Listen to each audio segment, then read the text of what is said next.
Hello বন্ধুরা, আমার ছোট্ট একটি ভিডিওতে আবার তোমাদের স্বাগত জানাই। আজকে তোমাদের দেখাবো বৌদি ভাই যখন এসেছিল আমাদের বাড়িতে কি কি রিচুয়ালস হয়েছিল।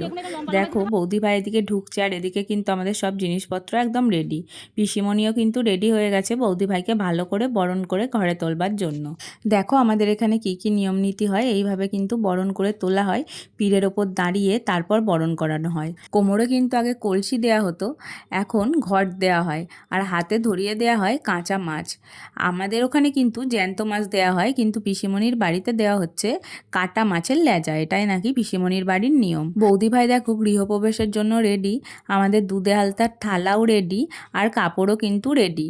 আমরা এখানে বেশিক্ষণ ভিডিওটা করতে পারিনি, কেননা আমরা ঘর আটকেছিলাম, ঢুকতে দেবো না তার জন্য ওই ভিডিওটা কিন্তু নেওয়া হয়নি।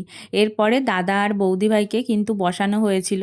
এরপর আমাদের কিছু রিচুয়ালস ছিল, কিছু খেলা ছিল, সেই খেলাগুলো কিন্তু আমরা শুরু করে দিয়েছিলাম। প্রথমেই ছিল কিন্তু কড়ি খেলা। দেখো কি সুন্দরভাবে কড়ি খেলছে দাদা ভাই আর বৌদি ভাই, দেখতে কিন্তু ভালোই লাগছিল। তোমরাও একটু দেখে নাও। কড়ি খেলার পরে শুরু হয়ে গেছিলো কিন্তু ধান খেলা। এই ধান খেলাটা কাদের কাদের আছে অবশ্যই কিন্তু কমেন্ট বক্সে জানিও। আজকের ভিডিওটা এখানেই শেষ করলাম। আবার তোমাদের সাথে দেখা হচ্ছে কিন্তু পরের একটি ভিডিওতে।